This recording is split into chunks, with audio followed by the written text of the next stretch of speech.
पहावेना.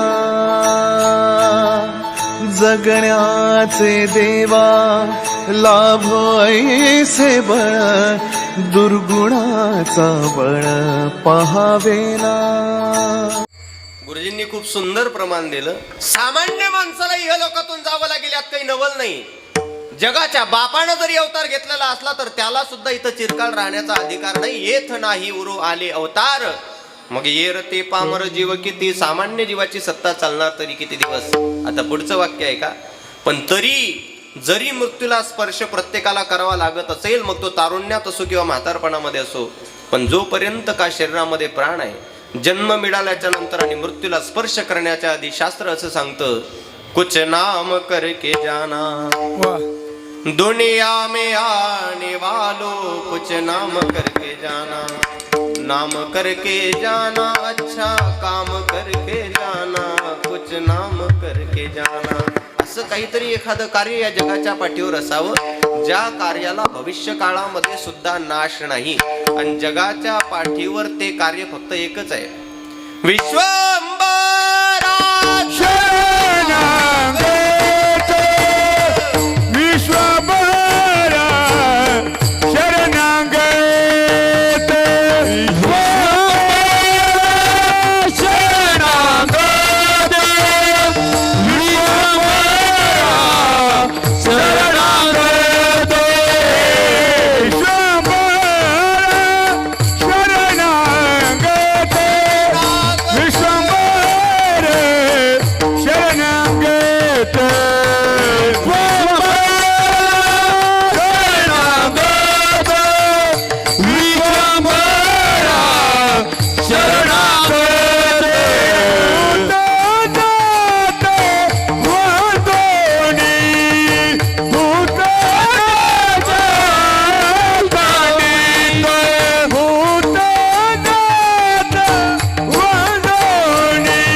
स्पर्श करत असेल तरी जन्म मिळाल्याच्या नंतर मृत्यूला स्पर्श करण्याच्या आधी विश्वंभरा शरणागत. कारण एकच कार्य असं परमार्थाचं कार्य आहे ज्या कार्याला तुकोबरांचं स्पष्ट मत आहे, ऐसे का हो न करा काही पुढे नाही नाश. ज्या कार्याला नाश नाही असं कार्य करा. मग असं कार्य कोणतं आहे? महाराज म्हणतात विश्वंभरा शरणागत, भूत जात वंदोनी, परमात्म्याला शरण जावं. आणि मला असं वाटतं ज्यांच्या स्मरणार्थ तुम्ही आपण या ठिकाणी एकत्रित आहोत, वैकुंठवासी प्रवीण काका विश्वासराव देवरे यांच्या जीवन चरित्राचा जर आपण विचार केला तर बसल्या बसल्या आता कोणीतरी त्या बैठक रूम मध्ये सांगत असताना बोलले, म्हटले महाराज एका शब्दामध्ये जर आमच्या काकाचा परिचय द्यायचा झाल्यास परमार्थिक क्षेत्रामध्ये आमचा दुसरा देव म्हणजे आमचा काका होता. आणि त्यांचं योगदान सुद्धा त्याप्रमाणे होते. अहो दगडाला शेंदूर जरी दिसला तरी तिथं बसून पूजा करणारा माणूस त्याला देव नाही म्हणावं तर काय. जगामध्ये इथं माणसामध्ये जाऊन देव दिसत नाही, देवळामध्ये जाऊन देव दिसत नाही, तिथं जर दगडामध्ये सुद्धा देव दिसत असेल तर त्या माणसाची अवस्था किती पराकाष्ठेची असेल याचा विचार आपल्याला करावा लागतो. कारण शास्त्रानं असं सांगितलं, साधू माणूस कोणाला म्हणावं, देव कोणाला म्हणावं. आमचे संदीप दादा देवरे आम्हाला सांगत आले रस्त्यानं प्रस्तावना सांगत असताना, म्हटले महाराज असं एखादा माणूस नसेल परमार्थिक क्षेत्रातला जो आमच्या काकांना ओळखत नसेल, देव माणूस कोणाला म्हणावं. थोडस माझ्याकडे लक्ष द्या.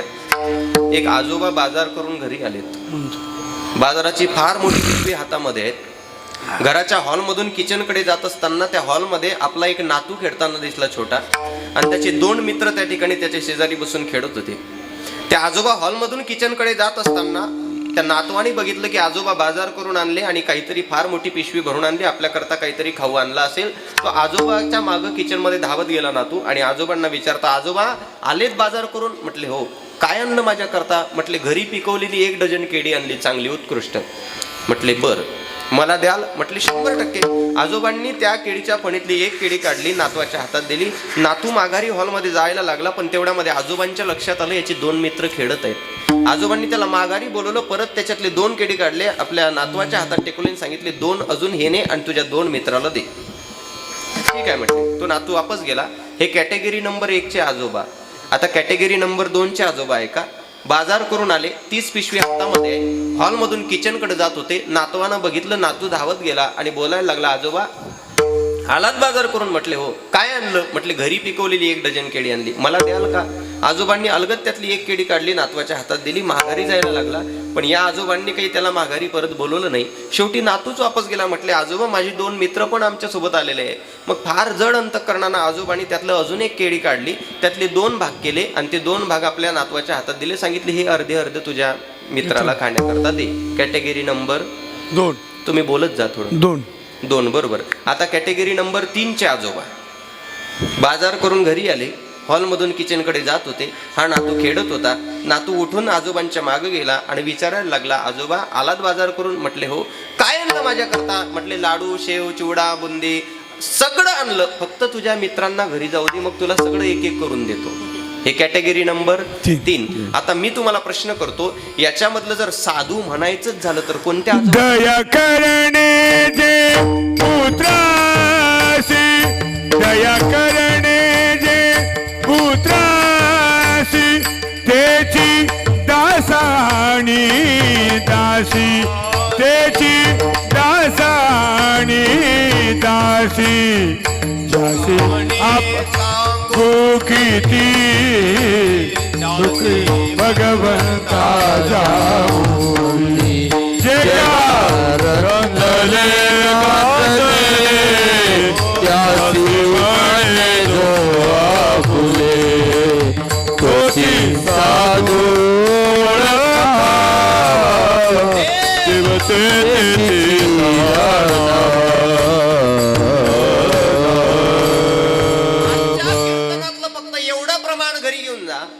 एवढं प्रमाण जरी कळलं ना तर आमचे काका श्री प्रवीण काका काय होतंय लक्षात येईल.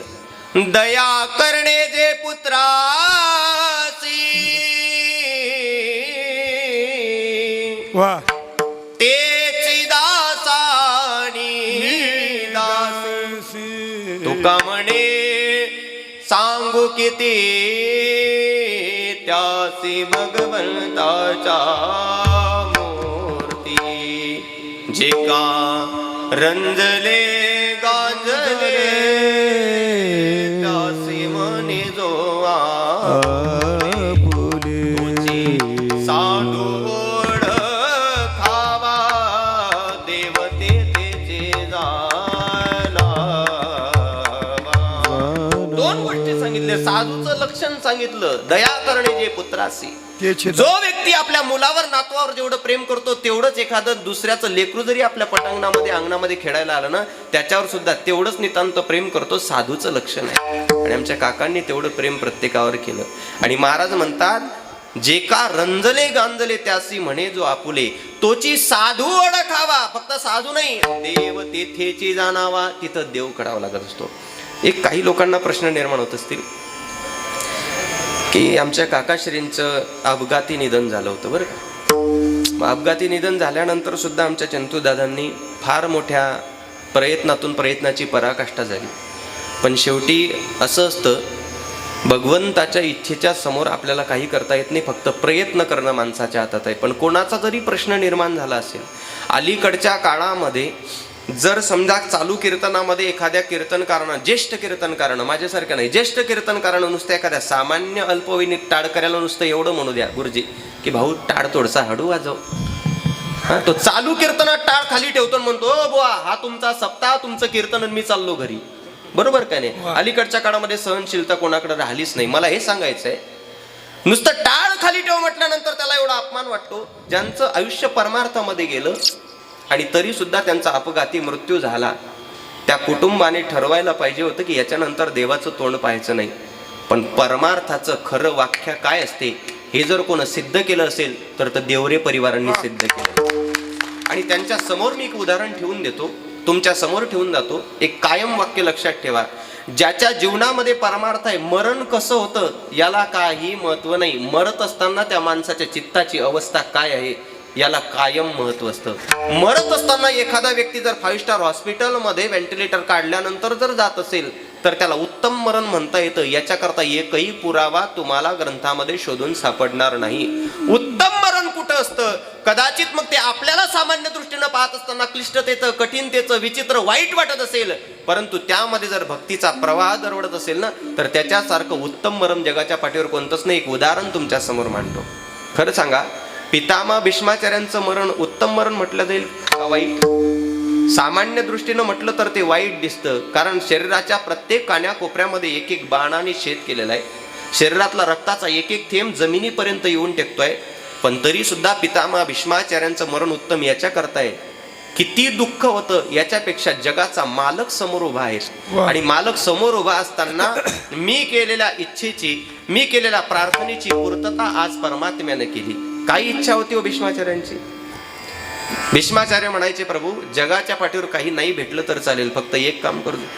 मला माहित आहे मी तुझ्या विरोधी पक्षामध्ये लढतोय, माझे बाण फार मोठ्या जड अंतःकरणानं तुझ्या रथापर्यंत मी सोडतोय, पण माझ्या चित्ताची अवस्था मला माहित आहे. तू काही शिक्षा दे मला, मी स्वीकारेल, फक्त माझी एकच इच्छा आहे. इतना तो करना स्वामी जब प्राण तन से निकले, गोविंद नाम लेकर, गोविंद नाम लेकर यह प्राण तन से निकले. पीतांबरी कसी हो, छवि मन में ये बसी हो, होठों पे कुछ हंसी हो, जब प्राण तन से निकले. घनश्याम जल्दी आना, नहीं हमको भूल जाना, बंसी की धुन बजाना, जब प्राण तन से निकले. लक्षात घ्या, माणूस मरतो कोणत्या स्थितीमध्ये हे महत्वाचं नाही, तो ज्या स्थितीमध्ये आहे त्या स्थितीमध्ये असताना जर भक्तीचा प्रवाह त्याच्या अंतःकरणामधून वाहत असेल तर त्याच्यापेक्षा मंगलमय मरण या जगाच्या पाठीवर. तुका म्हणे सुका पार नाही, तुका म्हणे सुका पार नाही, तुका म्हणे सुका पार नाही, तुका म्हणे सुका पार नाही. अंतकारी ज्याच्या नामाले मुखा, तुका म्हणे सुका पार नाही, तुका म्हणे सुका पार नाही, तुका म्हणे सुका पार नाही. अंतकार्याच्या नावाने मुखा, तुका म्हणे सुका पार नाही, तुका म्हणे सुका पार नाही, तुका म्हणे सुका पार नाही. अंतकाळी ज्याच्या नाव आले मुखा, तुका म्हणे सुखा पार नाही. काळामध्ये ज्याच्या मुखाला नाम चिंतन असतं, खरं तर त्याचंच मरण आपण मंगलमय समजत असतो. आणि अंतकाळाला मुखाला नाम सुद्धा गुरुजी फक्त त्यांच्याच येत असतं ज्यांच्या वाणीला परमात्म्याच्या नामाची कायम सेवा घडली आहे. नाहीतर अलीकडच्या काळातली परिस्थिती अशी आहे, ज्याच्या जीवनामध्ये एकही बुधवार रिकामा जात नाही. तुमच्याकडे करतात का उपवास बुधवारवाले? नाही.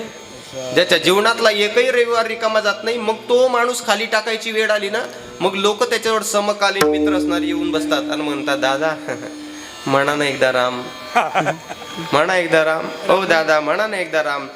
ज्याच्या घराच्या समोरच मंदिर होतं, पण त्यानं कधी हे डोकं त्या मंदिराच्या पायरीवरही टेकवलं नाही. अंतकाळी त्या माणसाच्या मुखाला राम येईल कधी अशी अपेक्षा करू नका. आणि थोडंसं धाडसानं बोलतो, राम हे नाम अंतकारात घेतल्यामध्ये मंगलच आहे, त्याच्यामध्ये काही शंका नाही. पण शास्त्र असं सांगतं, ज्यानं तारुण्यामध्ये जर राम म्हटलेलं नसेल तर म्हातारपणामध्ये ते राम नाम त्याच्या कामामध्ये येणार नाही. त्याचं कारण आहे, राम नाम तो हर कोई लेवे ठग ठाकुर और चोर. लेकिन जिस राम नाम से ध्रुव प्रहलाद तर गए वो नाम कुछ और वाह. ज्या राम नामानं ध्रुव प्रहलाद सुद्धा तरुण गेले ते नाव काहीतरी आगळं वेगळं आहे. एक सोपं करून सांगतो अजून. जगाच्या पाठीवर परमार्थ करत असताना भगवंताचं नाम कसं घ्यावं, केव्हा घ्यावं याचं सुद्धा सूत्र लिहून ठेवलेलं आहे. राम राम स्मरा आदी शब्द आलेले कशा करता.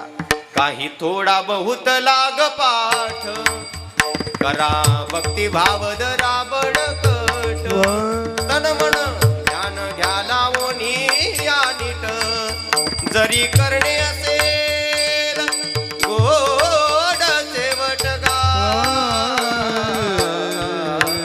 राम स्मरा राम राम स्मरा आधी. आधी म्हणजे कधी. आधी शरीरात प्राण आहे तोपर्यंत आधी राम राम स्मरा आधी. आता आपण आपलं चिंतन करा, आपण कधी करतो राम नामचं स्मरण. गेल्यानंतर 4 लोक खांद्यावर उचलतात, मग तेव्हा मागचे आपल्याला सांगतात राम नाम सत्य. हा सत्य आहे. ते सत्य होतं, सत्य आहे, सत्य राहील. फक्त शरीरात प्राण आहे तोपर्यंत कळायला पाहिजे की हे राम नाम सत्य आहे. मग तुम्ही म्हणाल आधी तरी घ्यायचं कशा करता. म्हणजे मनाचे संकल्प पूर्णत्वास नेण्याकरता. संकल्प पूर्णत्वास जाता का 100%. आरंभिया वडिया धरे आले नाम केले सकळ सिद्धी जगी झाले पूर्ण काम. राम कृष्ण गोविंद गो.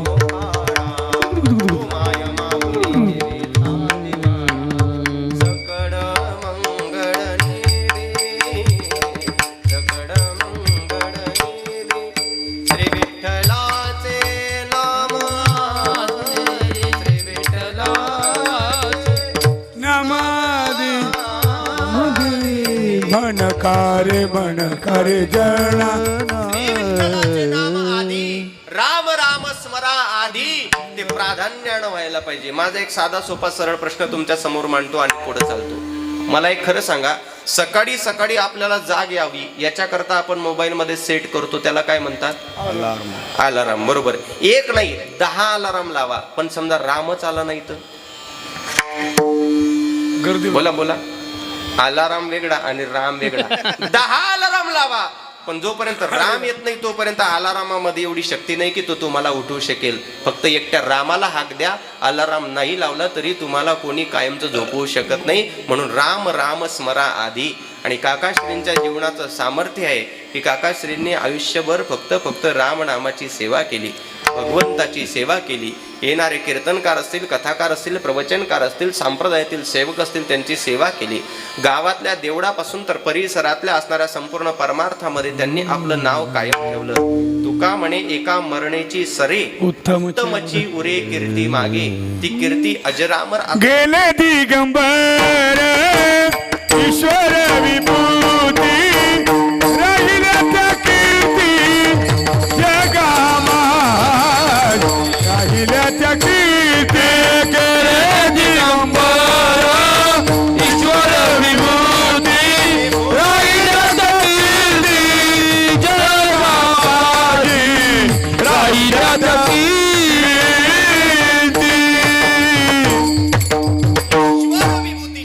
ईश्वर विभूती कोणाला म्हणतात. ईश्वर विभूती ऐका. पहिली गोष्ट, ईश्वर विभूतीचे काही लक्षण आहे. ज्याला ओळखायचं असेल ना देव आपल्या घरामध्ये आहे का नाही त्याचे काही लक्षणं माऊलींनी ज्ञानेश्वरी मध्ये सांगितली. पहिली गोष्ट, समाजामध्ये प्रत्येक व्यक्ती कधी श्रीमंत नसतो बर का.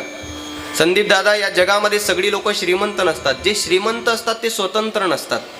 समजा गावात जर सप्ताह असला आणि त्यांच्या दारासमोर जर तुम्ही गेले, शेवटचे 2 दिवस राहिले हो, तेवढं काय द्यायचं असेल देऊन टाका. ते श्रीमंत आहेत, पण ते तुम्हाला दारावर 2 मिनिटं उभं करताना तुम्हाला म्हणतात फक्त 2 मिनिटं थांबा, तिला विचारून आलोच. म्हणजे श्रीमंत आहे, स्वतंत्र नाही.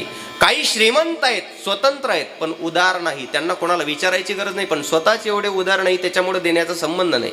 समाजामध्ये काही उदार वर्ग आहे, देण्याची इच्छा आहे, पण स्वतः श्रीमंत नाही.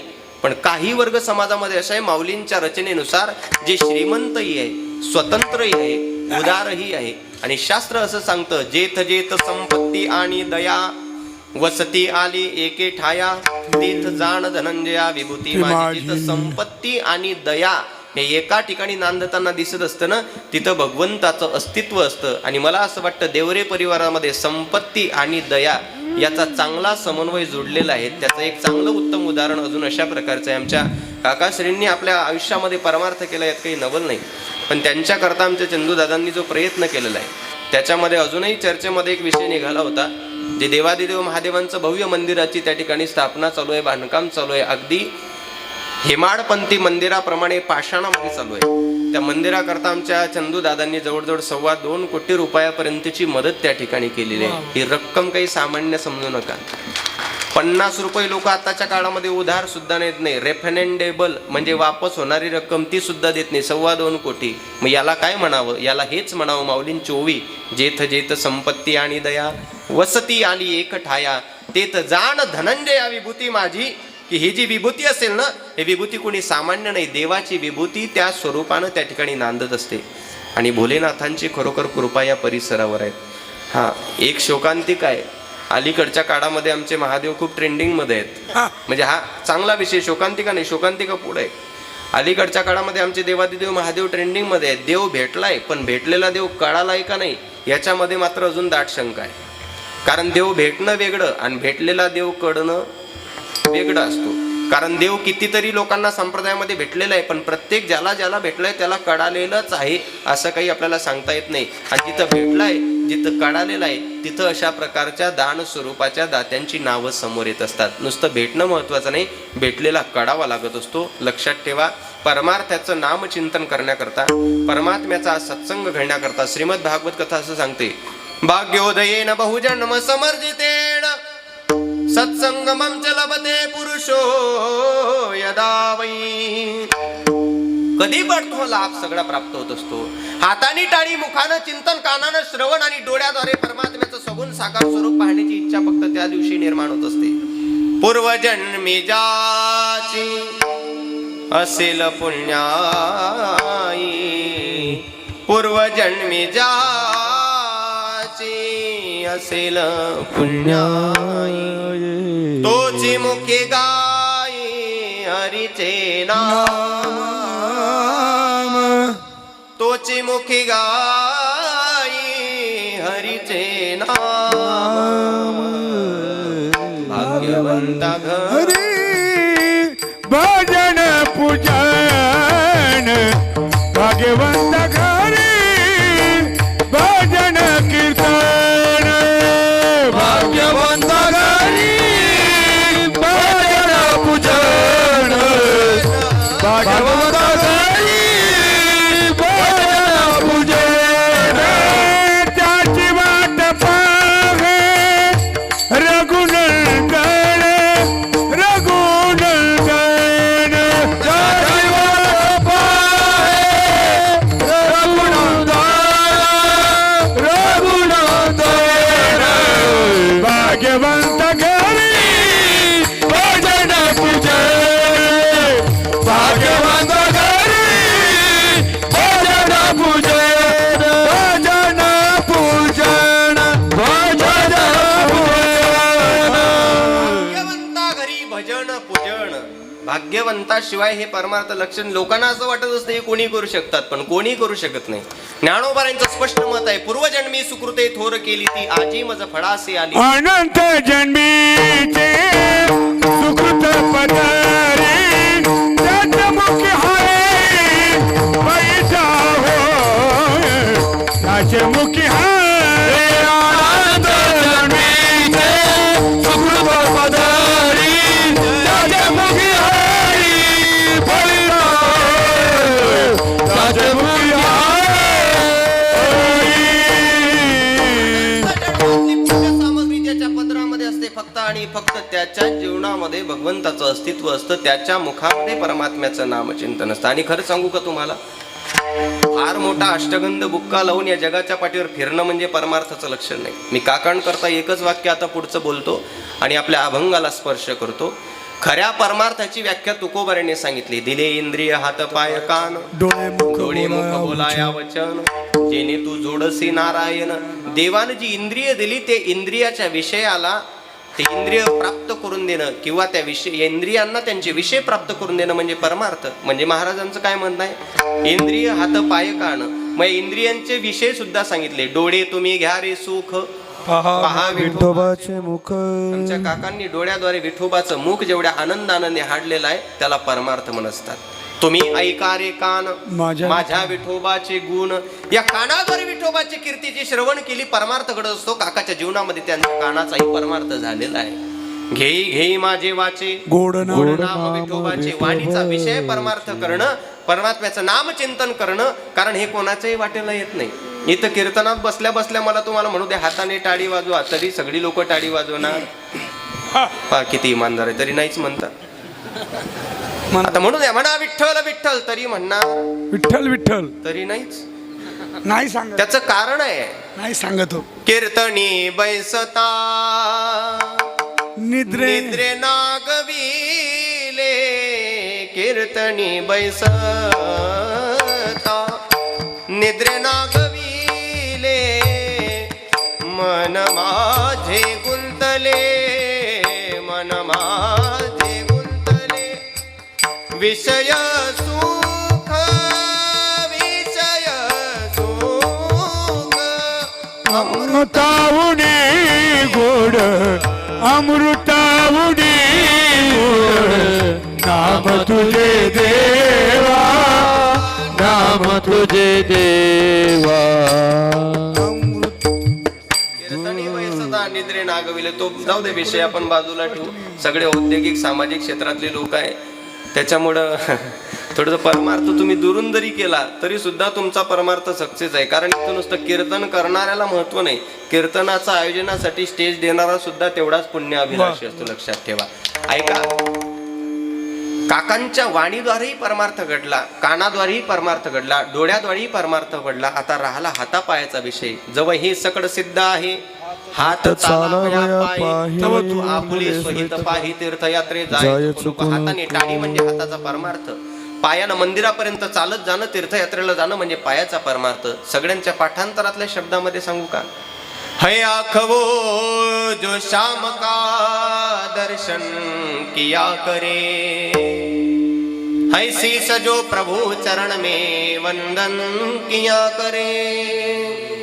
बेकार वो मुख है जो रहे व्यर्थ बातों में. बेकार वो मुख है जो रहे व्यर्थ बातों में. मुख वो है जो हरि नाम का सुमिरन किया करे. हीरे मोती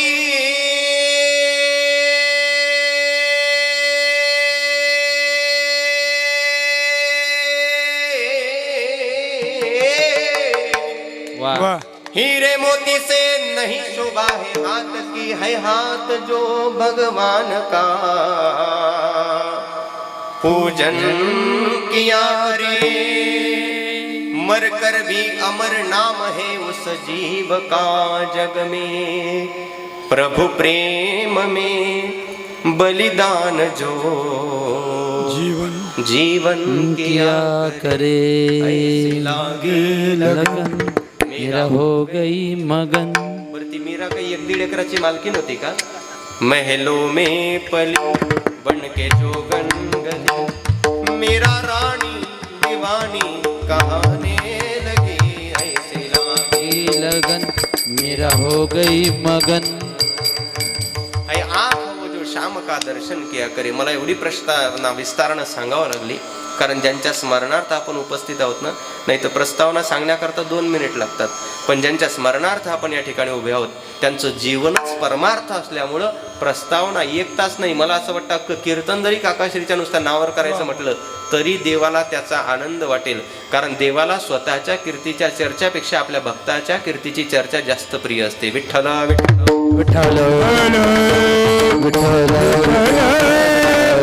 सेवेकरता निवडलेला अभंग माऊली ज्ञानोबांचे. जाणीव नेणीव भगवंती नाही. देवाला कृपा सिंधू का म्हणतात, करुणा सिंधू का म्हणतात? भोलेनाथांविषयी बोलत असताना आपण काय म्हणतो? कर्पूर गौरम करुणावतारम. करुणा अवतारम, जो करुणेचा अवतार आहे त्यांना भोलेनाथ म्हणा. पण एक वाक्य बारकाईने लक्षात ठेवा, परमार्थ कुठलाही करा परमार्थ करत असताना तो जाणून परमार्थ करा, अजाणतेपणानं करू नका. अलीकडच्या काळामध्ये आम्ही पूजा भक्ती या मार्गाला खूप वडलो, परंतु जाणीवपूर्वक करतोय की आमच्या मनाला आवडेल तशा प्रकारे परमार्थ करतोय. माझा साधा सोपा सरळ प्रश्न आहे, आपण जे करतो हा परमार्थ देवाला आवडायला पाहिजे का नको? आवडा पाहिजे. बोला पटकन. आवडायला पाहिजे. समजा 50 वर्ष परमार्थ केला, तो आवडलाच नाही, नंतर पश्चाताप होईल का नाही? तुकोबारे पांडुरंगाच्या समोर गेले, म्हटले देवा तुमच्या आवडीनिवडीचे 2-4 विषय किंवा एखादी जबाबदारी आमच्यावर लिहून द्या. आमचा जीवनच पांडुरंग असल्यामुळे उगाच आम्ही परमार्थ करायचा, नंतर तुम्हाला तो आवडायचा नाही, त्याच्यामुळे लिहून द्या. म्हटले जबाबदारी आणि परमार्थ आवडीचे विषय का? म्हटले हो, एकच जबाबदारी, आषाढी कार्तिकी विसरू नका मज. मला आषाढी कार्तिकीला विसरायचं नाही, एक जबाबदारी. आणि माझ्या आवडीचे फक्त 2च विषय, आवडे देवासी तो एका प्रकार, नामाचा उच्चार रात्रंदिवस. आणि दुसरा विषय अतिप्रिय आवडे तुळशी बुक्का. मला गळ्यामध्ये पवित्र तुळशीची माळ आणि बुक्का आवडतो. त्या दिवसपासून तुकोबारेंनी ठरवलं, देवाला तुळशी आवडते, गळ्यात पवित्र तुळशीची माळ. देवाला नामचिंतन आवडतं, नामचिंतन. देवाला बुक्का आवडतो, बुक्का. मग एकदा एकांतात बसून तुकोबारांनी विचार केला, फक्त दिवसभर चिंतन केलं, रात्री निवांत झोपले. पण अरे देव बोलले होते नामाचा उच्चार रात्रंदिवस केलेलं भजन आवडतं देवाला. पण आपण तर फक्त दिवसभर केलं, पण त्या दिवसपासून नियम बदलले, दिन रजनी हाची धंदा. गोविंदाचे पोवाडे, गोविंदाचे पोवाडे, गोविंदाचे पोवाडे, गोविंदाचे पोवाडे, दिन रजनी हाची धंदा. गोविंदाचे पोवाडे, गोविंदाचे पोवाडे, गोविंदाचे पोवाडे, दिन रजनी हाची धंदा. गोविंदाचे पोवाडे, गोविंदाचे पोवाडे, गोविंदाचे पोवाडे. तुकोबारांनी त्या दिवशी देवाच्या आवडीनिवडीचा विषय केला आणि लिहूनच घेतलं, रात्रंदिवस भजन आवडतं का? मग दिनरजनी हाची धंदा गोविंदाचे पोवाडे. आता मला सांगायचं असं आहे, समजा भोलेनाथाची भक्ती अलीकडच्या काळामध्ये खूप प्रमाणामध्ये चालू आहे, पण भोलेनाथाकडे जात असताना मग त्यांच्या आवडीनिवडीचा विषय लक्षात घ्यायला पाहिजे का नको? देवाला जर बुक्का आवडतो तर भोलेनाथाला काहीतरी एखादं तिलक आवडत असेल ना. मग काय आवडतं देवाला? भस्म आवडतं. प्रश्न फक्त एवढाच आहे, देवाला भस्म आवडतं हे आपल्याला माहित आहे, पण किती टक्के लोक भस्म लावून महादेवाचं दर्शन घेतात? मी तर फक्त भस्म सांगितलं, शास्त्र तर एवढं अवघड आहे. भस्माचे प्रकार सांगितले शास्त्रकारांनी शिवमहापुराणाने. श्वेत भस्म, स्मार्त भस्म, अग्नी भस्म, काष्ट भस्म, वेदाग्नी भस्म, चिताग्नी भस्म, सुवर्ण भस्म, हे भस्माचे प्रकार आहे.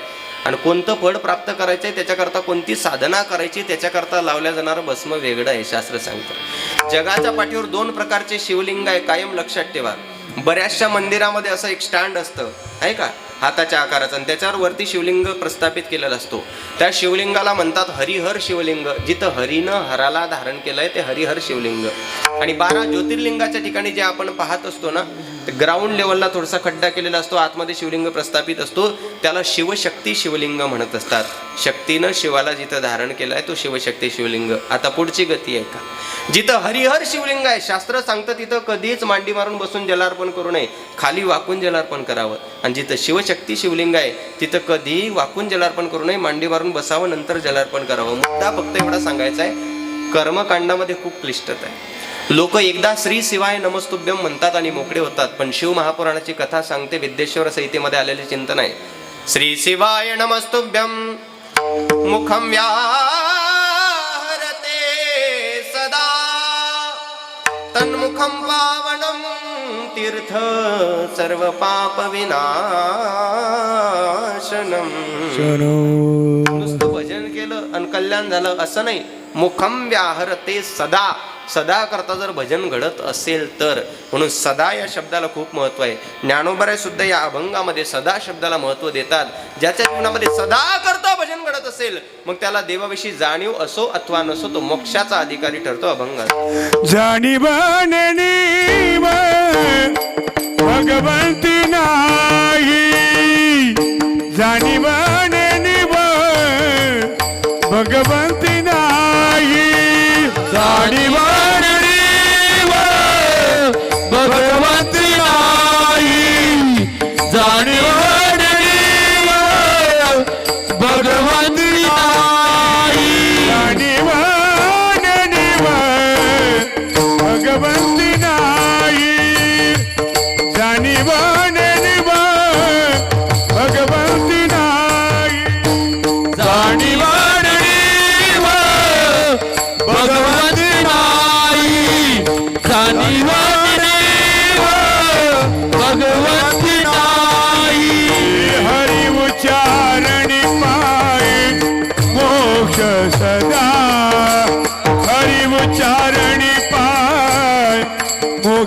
सदा हरिमुखे म्हणा हरिमुखे म्हणा हरिमुखे म्हणा हरिमुखे म्हणा हरिउच्चारणी पायी मोक्ष सदा हरिउच्चारणी पायी मोक्ष सदा हरिमुखे म्हणा हरिमुखे म्हणा हरिमुखे म्हणा हरिमुखे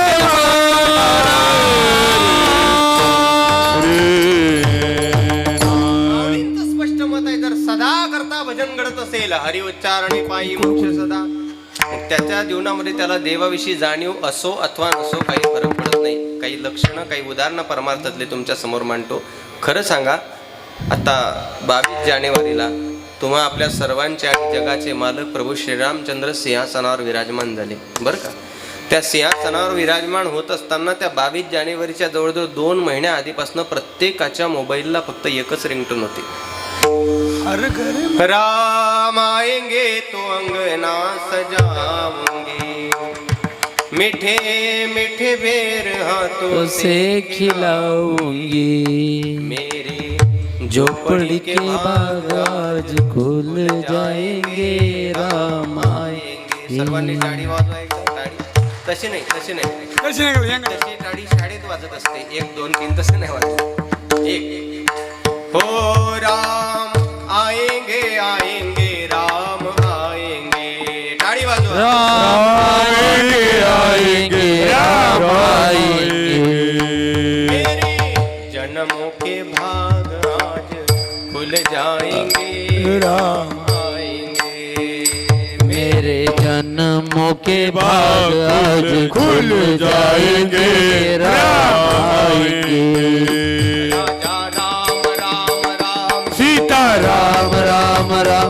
राजा राम राम राम सीता राम राम राम, राधा राम राम राम, सीता राम राम राम, राधा राम राम राम, सीता राम राम राम, राधा राम राम राम, सीता राम राम राम. राजा राम राम राम सीता राम राम राम, राजा राम राम सीता राम राम राम, राजा राम सीता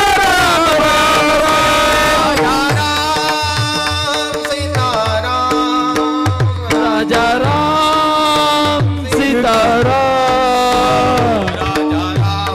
राम सीता राम राम राम, राजा राम राम राम सीता राम राम राम, राजा राम राम राम सीता राम राम राम, राजा राम राम राम सीता राम राम राम.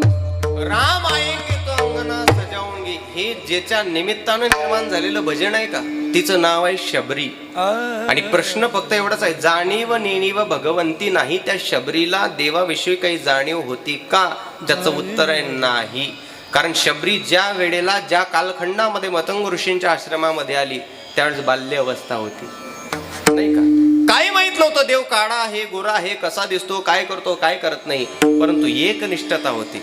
आएंगे प्रभु राम अपने आसन पे बैठाओगे, मीठे मीठे बेर अपने हाथों से खिलाऊंगी, साथ साथ लक्ष्मण जी का पावन होगा, शबरी की कुटिया का पावन होगा.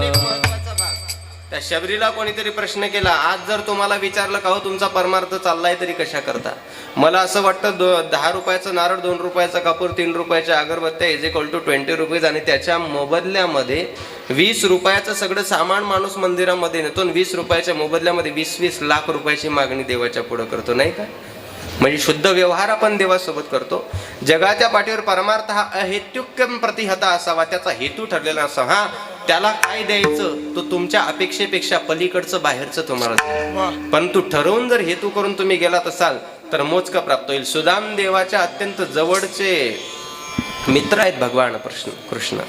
मागितल्यानंतर काय नसतं दिलं, पण सुदाम देवाला माहित आहे ना, मागून मागून आपली सुद्धा मागण्याची पात्रता किती आहे. किती सोनं मागलं असतं टोपलं भर, 1 ट्राली नाही, मागून मागून. अहो, मागणाऱ्याची सुद्धा एक मर्यादा असते. जास्त दिलं न पाहिल्यानंतर जर आपलाच चमक निघली ना आपण निघून गेलो तर काय करायचं. पण न मागता मागणाऱ्याचा एक स्तर आहे आणि देणाऱ्याचा एक स्तर आहे. मागणारा मर्यादित मागतो, देणारा त्याच्या तुलनेमध्ये देत असतो. त्याच्यामुळं त्याच्या समोर अहेत्युक्यम प्रतिहता. मग तुम्हाला जाणीव असो अथवा नसो, त्या शबरीचं जीवनचरित्र सांगतं. रामा रघुनंदना आश्रमातया कधी रे येशील.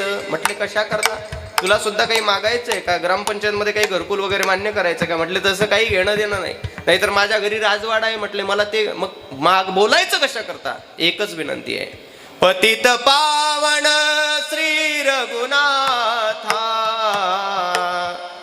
एकदाच ये जाता जाता पाहिन पूजिन टेकीन माथा तोच स्वर्ग मग इथेच येईल पुरेपणा जीवना. रामा रघुनंदना हे राम कोणी सामान्य नाही बरं का.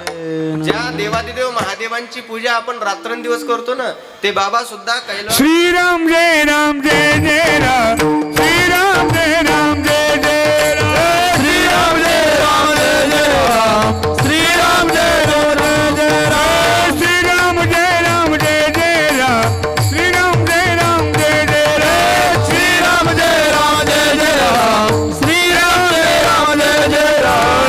भजन करी महादेव देव, भजन करी महादेव देव, भजन करी महादेव महादेव, भजन करी महादेव. सदाशिव सदाशिव राम पूजी सदाशिव, भजन करी महादेव महादेव, भजन करी महादेव.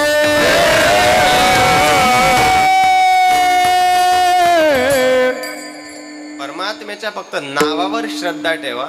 थोडस विनोदाच्या भाषेत बोल. लग्नाच्या मंडपामध्ये बायको एकदा नवऱ्याचं नाव घेतं तर नवरा आयुष्यभर तिचा सांभाळ करतो. जगाच्या मालकाचं जर नाव चिंतन आयुष्यभर तुम्ही घेत राहाल ना, तर तो कुठल्याच गोष्टीची उणीव तुम्हाला कधी पडू देणार नाही. पण हरी उच्चारणी पाही मोक्ष सदा. हरीचं उच्चारण सदा करता घडत असेल तर मग मोक्षाचे आपण अधिकारी आहेत. आता एकाच वाक्याला स्पर्श करतो. हे उच्चारण करत असणारा त्याला जाणीव असो अथवा नसो. प्रश्न असा आहे, ध्रुव बाळ आणि भक्त प्रल्हाद अगदी छोटे छोटे होते, देवाविषयी काहीच माहित नाही, पण हरी उच्चारणी सदा, हरीचं उच्चारण सदा घडलं, मोक्षाचे अधिकारी ठरले. नवे नवे एका आढळ पदाचे अधिकारी ठरले. पाप्यातला पापी वाल्या कोडी, पण महर्षीच्या गगनावडी वाड नाम आहे, गगनावडी वाड नाम आहे, गगनावरी वाड नाम आहे, गगनावरी वाड नाम आहे. ज्ञानदेव पुष निवृत्तीची साड, गगनावडी वाड नाम आहे, गगनावडी वाड नाम आहे. ज्ञानदेव पुरुष निवृत्तीची झाड, गगनावरी वाड नाम आहे, गगनावरी वाड नाम आहे.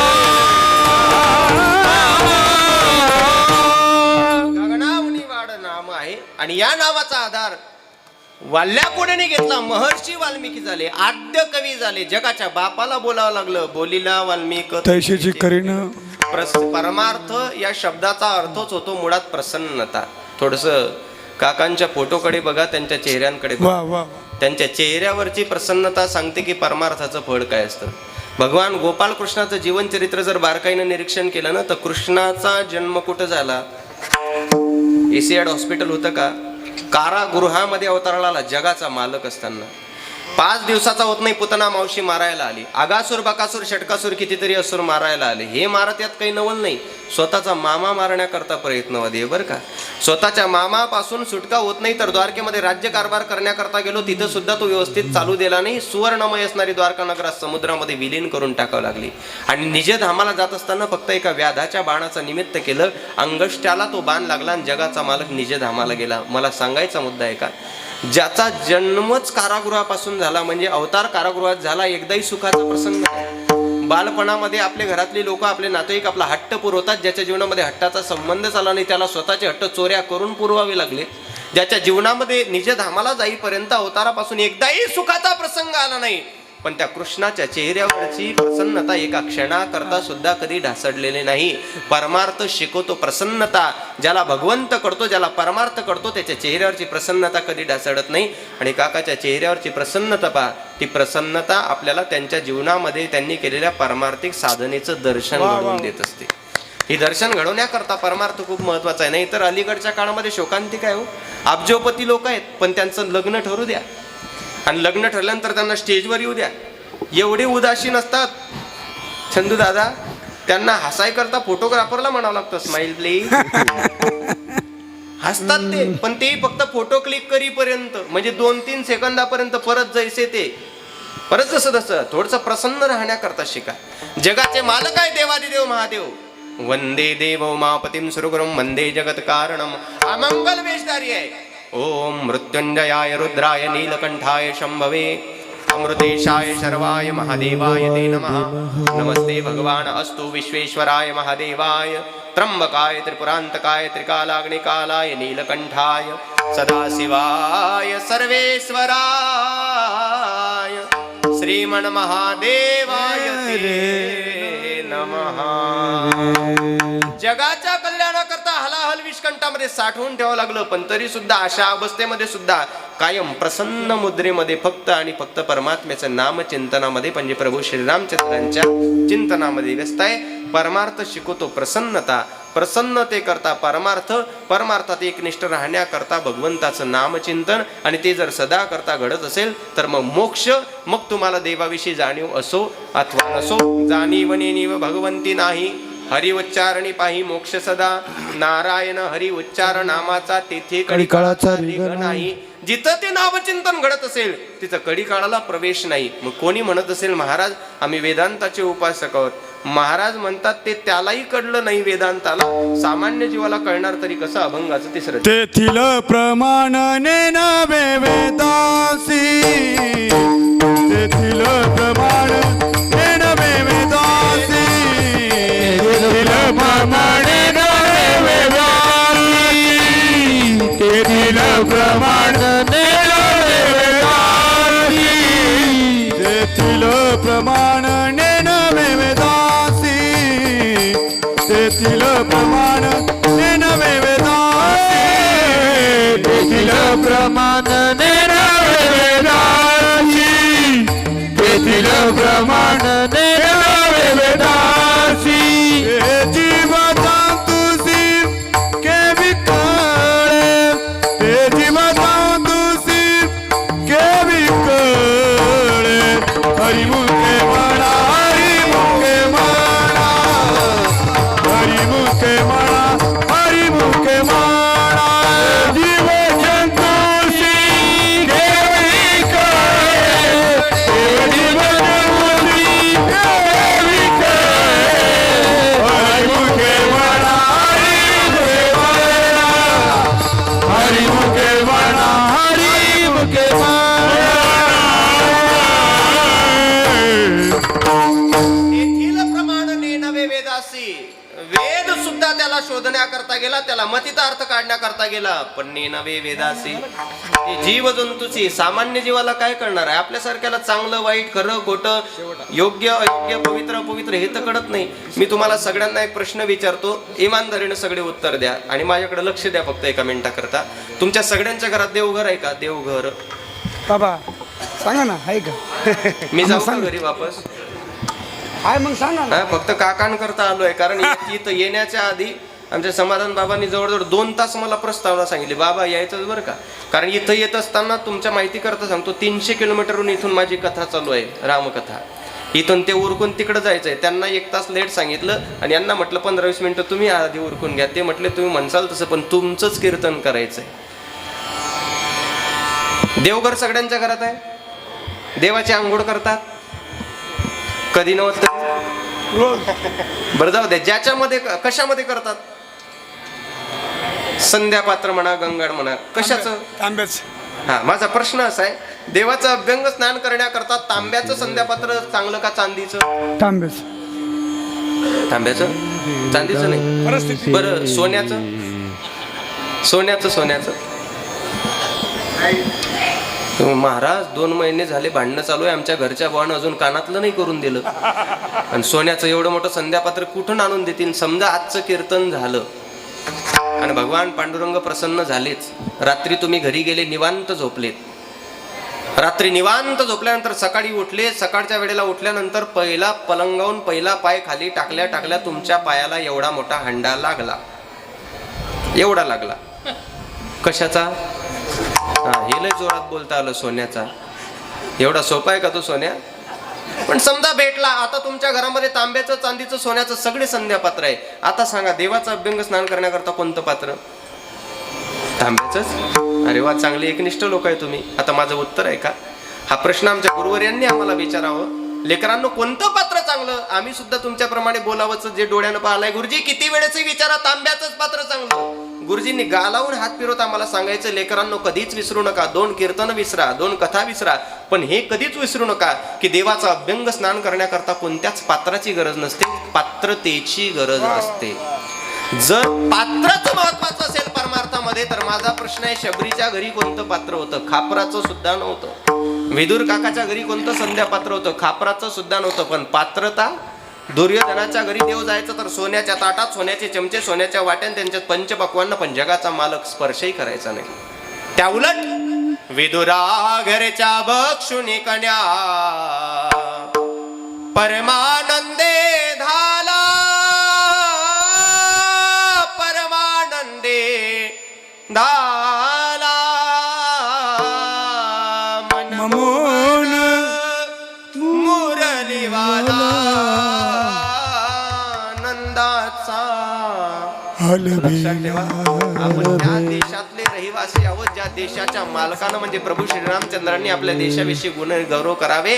जननी जन्मभूमिष्य स्वर्ग आदपि गरीयसी, अति सुवर्णमयी लंका नमे रोचंत लक्ष्मी. जम्बूद्वीपे भरतखंडे आर्यावर्ते भारत भूमे, एक नगरी है विख्यात अयोध्या नाम की, यही जन्मभूमि है परम पूज्य श्री राम की. हम कथा सुनाते राम सकल गुण धाम की. ये रामायण है पुण्य कथा श्री राम की. ओ रघुकुल रीत सदा चली आई, जाई पर जनन जाई. राम सिया राम, सिया राम, जय जय राम. सिया राम, जय जय राम. मला तर असं वाटतं, समाधान बाबा, अख्खी राम कथा देवरे परिवाराच्या बाजूला लावा. उत्तम पिता, उत्तम आई, उत्तम बंधू, उत्तम चुलते, हे सगळे कसे असावे या कुटुंबाच्या माध्यमातून हे सगळं पाहण्याकरता मिळतं. नाहीतर एवढी लोक कलियुगामध्ये एकत्रित कधी येत नाही, आणि विशेष पैशावाले तर कधीच येत नाही. म्हणजे माझा वय, अधिकार, अभ्यास थोडासा कमी आहे, पण तरी सुद्धा भगवंताच्या कृपेने जेवढेही राज्यामध्ये आतापर्यंत फिरलो तर एकच अनुभव आला, सब पैसे के भाई, दिल का साथी नहीं कोई. जब तक तेरे पल्लों में पैसा लोग सलाम करे, अपना पैसा निकल गया तो कोई ना बात करे. सब पैसे के भाई दिन का साथी नहीं रे कोई. या देवरे परिवारांचं वैभव काहीतरी वेगळं आहे. जिथं भगवत भक्ती करणारे आमचे काका आहेत, भगवंताला सुद्धा आश्रय देण्याकरता ज्या भारत खंडामध्ये या ठिकाणी जे भगवंताला आश्रय देण्याकरता 2024 मध्ये 22 तारखेला जे भगवंताच्या हक्काचं घर देण्यात आलं, त्याचप्रमाणे इतिहासामध्ये या घटनेची सुद्धा नोंद राहणार आहे संदीप दादा, की आपल्या सुद्धा नगरीमध्ये भगवान देवादिदेव महादेवाचा आश्रय स्थानाकरता आमच्या चंदूदादांनी एवढं फार मोठं योगदान आपल्या जीवनामध्ये केलं. त्याच्याकरता परमार्थातले संस्कारच घराण्यामध्ये असावं लागतात. तुम्ही कितीही प्रयत्न करा पण संस्काराशिवाय ह्या गोष्टी घडतच नाही. संस्कार फार नितांत गरजेचे असतात. म्हणून ज्यांच्या स्मरणार्थ या कार्यक्रमाचं आयोजन या ठिकाणी चाललेलं आहे, परमार्थाचं रोपटं हे लावलं नसेल जरी कधी गेलं तरी सुद्धा ज्यावेळेस ते फुलायला लागतं आणि भगवंताच्या आवडीचं होत असतं ना, मग त्यावेळची प्रमाण काही वेगळी असते. जगाच्या पाठीवर भगवंताच्या दरबारामध्ये त्याच्या नजरेमध्ये पात्र होण्याकरता फक्त कर्म शुद्ध पाहिजे. कर्मणा जायते जंतु कर्म नैव विलीयते सुखम दुःखम भयम क्षेमम कर्म नैवा विपद्यते. अलीकडच्या काळामध्ये कोणताही माणूस मेला की त्याच्या नावाच्या समोर लोक वैकुंठवासी लावतात. बरोबर आहे का नाही? समजा एखादा माणूस गेला, त्याच्या घरातला कोणीतरी पासपोर्टचा फोटो घेतो, फोटोग्राफरकडे जातो आणि त्याला म्हणतो दादा 8x12 बनवायचा आहे. 8x12 म्हटलं की त्याला लक्षात येते कोणीतरी गेलं. मग तो सुंदर फोटो बनवतो, नाव टाकतो, फक्त नावाच्या आधी थोडासा स्पेस देऊन ठेवतो. तेवढ्यामध्ये त्याला सांगतो तुम्ही जा, काहीतरी तुमचं काम असेल ते उरकून या. तो माणूस काम उरकून येतो. मग नंतर फोटोग्राफर म्हणतो बघा एकदा फोटो कसं झालाय, म्हणे छान झालाय. नाव म्हणे ते योग्य आहे. म्हटले बरोबर झालं ना? हा म्हटले बरोबर आहे. आता पुढं काय टाकू ते सांगा. म्हणे स्वर्गवासी टाकू, वैकुंठवासी टाकू, कैलासवासी. म्हणजे त्यांना कुठं पाठवायचं हा निर्णय या दोघांनी घ्यायचा का? याचं गणित ठरलेलं आहे. वैकुंठवासी कोणी टाकावं? वैकुंठाचे मालक असणारे भगवान पांडुरंग परमात्म्याचा एकादशीचा उपवास, एखादी तरी वारी ज्याच्या जीवनामध्ये घडली त्याने वैकुंठवासी लिहावं. सोपं गणित आहे ना. कृषी उत्पन्न बाजार समितीचा लोगो कोणी खाली टाकू शकतं का?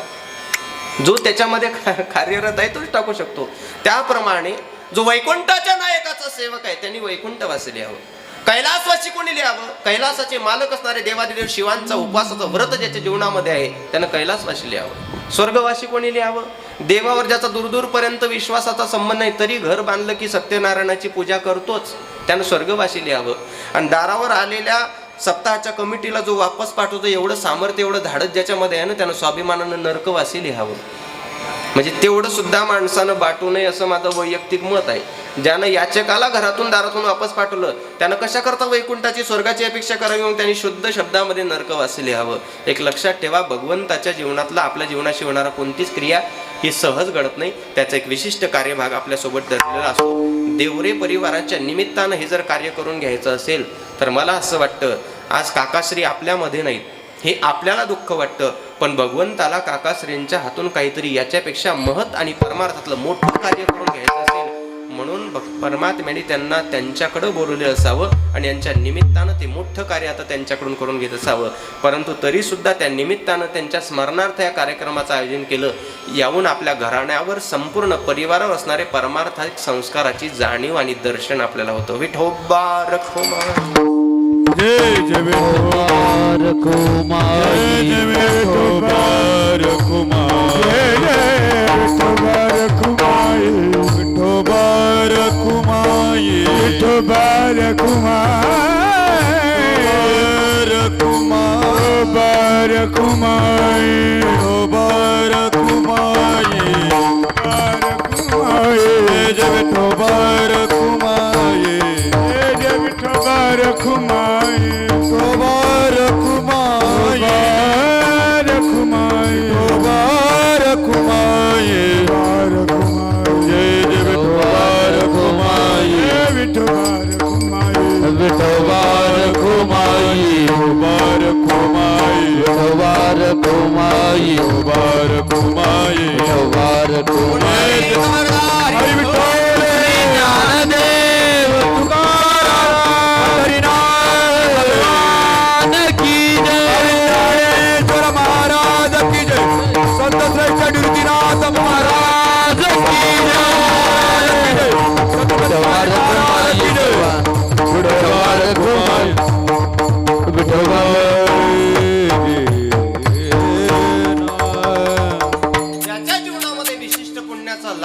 झालेला आहे आणि संचय आहे. लक्षात ठेवा, आपल्यासारखा सामान्य माणूस गेल्यानंतर तो वैकुंठामध्ये जाईलच याची काही शाश्वती नाही, परंतु काकांसारख्यांचं जीवन ज्यांचं परमार्थामध्ये विलीन झालेलं आहे, नामचिंतन करता करता शेवट तो भला माझा बहुगोड झाला. ज्यांचं नामचिंतन करता करता हे लोकांची यात्रा ज्यांनी आपल्या आयुष्यामध्ये संपवलेली आहे, लक्षात ठेवा, अशा व्यक्तींकरता तो वैकुंठ फिका पडेल हो.